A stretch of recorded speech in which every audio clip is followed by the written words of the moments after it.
Hello, everyone. I want you to start by imagining a daily routine.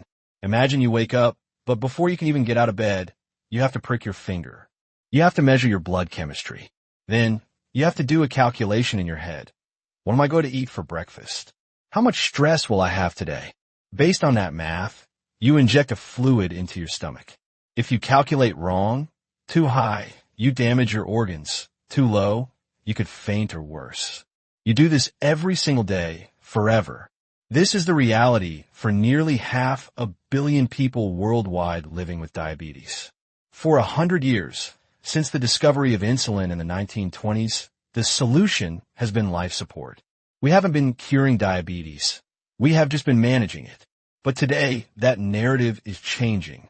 We're standing on the edge of a revolution. Today, we're going to talk about stem cell therapy, the technology that promises not just to treat diabetes, but to essentially reboot the biological system and cure it. By the end of this lecture, you will understand exactly how this works, the incredible breakthroughs happening right now, and the hurdles we still have to jump. Let's dive in. The basics, the broken factory. To understand the cure, we first have to understand the breakdown. Let's keep this simple. Think of your pancreas as a factory. Inside this factory, there are specialized workers called beta cells. Their only job is to produce a product called insulin. When you eat sugar, these workers ship out insulin to unlock your body cells so they can use that sugar for energy. In type 1 diabetes, the body's own immune system acts like a confused security team. It attacks the factory and kills all the workers.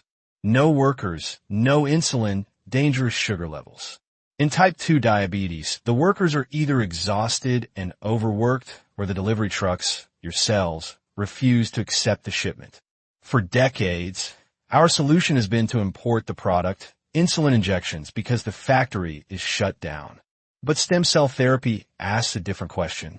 Instead of importing the product for the rest of our lives, why don't we just hire new workers? What is a stem cell? This brings us to the star of the show, the stem cell. If a beta cell is a specialized worker, like a plumber or an electrician, a stem cell is a student in their first year of university. They haven't picked a major yet. They have the potential to become anything.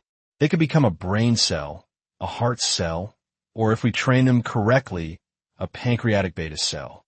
There are generally two types of students we recruit. Embryonic stem cells. These are the fresh start cells derived from very early stage embryos. Induced pluripotent stem cells, iPSCs. This is where science gets like science fiction.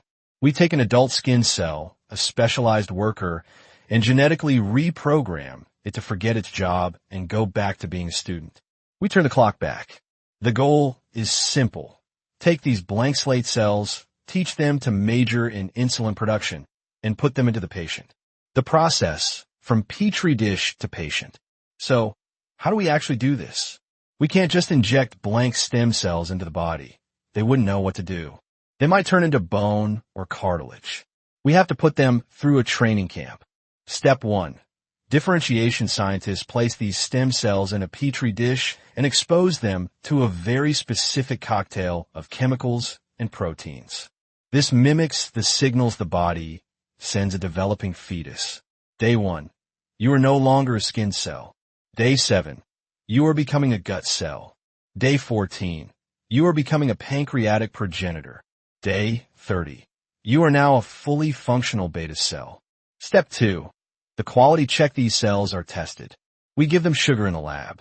If they release insulin in response, they pass the test. Step 3. Transplantation, we infuse these millions of new workers into the patient, usually into the liver via the portal vein. The liver acts as a nice, blood-rich home for them to settle down and start working. The proof, the vertex moment. Now, you might be thinking, this sounds great in theory, but is it real? This is where I want to tell you a story that made headlines recently. It involves a company called Vertex Pharmaceuticals. In 2021, they started a clinical trial with a patient named Brian Shelton. Brian had lived with type 1 diabetes for over 40 years.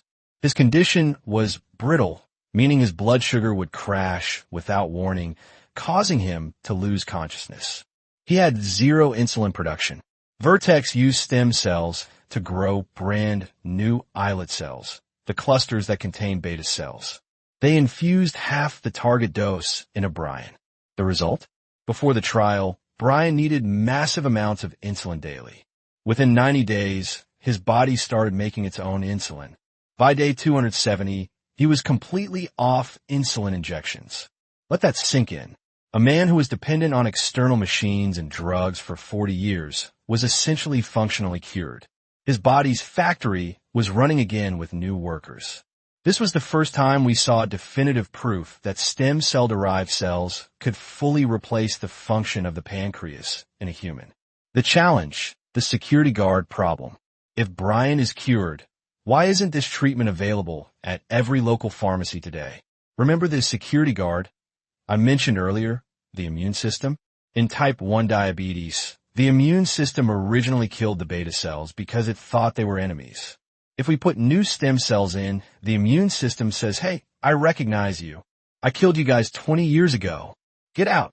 Furthermore, if the stem cells come from a donor, not the patient's own skin cells, the body recognizes them as a foreign invader, just like a rejected kidney transplant. Currently, patients like Brian have to take immunosuppressive drugs. These are heavy-duty medications that turn off the immune system to stop it from attacking the new cells. But this leaves the patient vulnerable to infections and cancer. It's trading one disease for another risk. So what is the solution? This brings us to the cutting edge of 2024 and beyond. Scientists are working on two major hacks to solve this. 1. The teabag method, encapsulation. Imagine putting the new stem cells inside a tiny, microscopic protective pouch. The pouch has holes in it. The holes are small enough that immune cells cannot get in, but the holes are big enough that sugar can flow in and insulin can flow out. It's like a shark cage. The diver beta cell is safe but can still see the ocean. Companies like ViaCyte are working on this. 2. The invisibility cloak, CRISPR gene editing.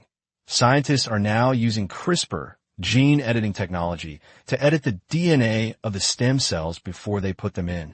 They essentially delete the ID badge on the surface of the cell. When the immune system walks by, it doesn't see the cell. It becomes invisible to the security guards. This is the holy grail, hypoimmune cells. Conclusion. The future is regenerative. As we wrap up, I want you to zoom out. We are currently in a transition phase in medical history. We are moving from the chemical age, where we treat symptoms with pills and injections, to the biological age, where we use cells to repair the machine. Stem cell therapy for diabetes is not just about blood sugar. It is a proof of concept for all regenerative medicine. If we can replace the beta cells in the pancreas, we can eventually replace neurons for Parkinson's or cardiac muscle for heart failure. There are still risks. We have to ensure these cells don't grow uncontrollably, which would be cancer. We have to figure out how to manufacture billions of them cheaply so the treatment doesn't cost $1 million. But the science has moved from if to when. For the millions of people pricking their fingers today, the hope is no longer an abstract dream. It is a biological reality growing in a lab right now, waiting for its final safety checks. Thank you for listening. I'll see you in the next video.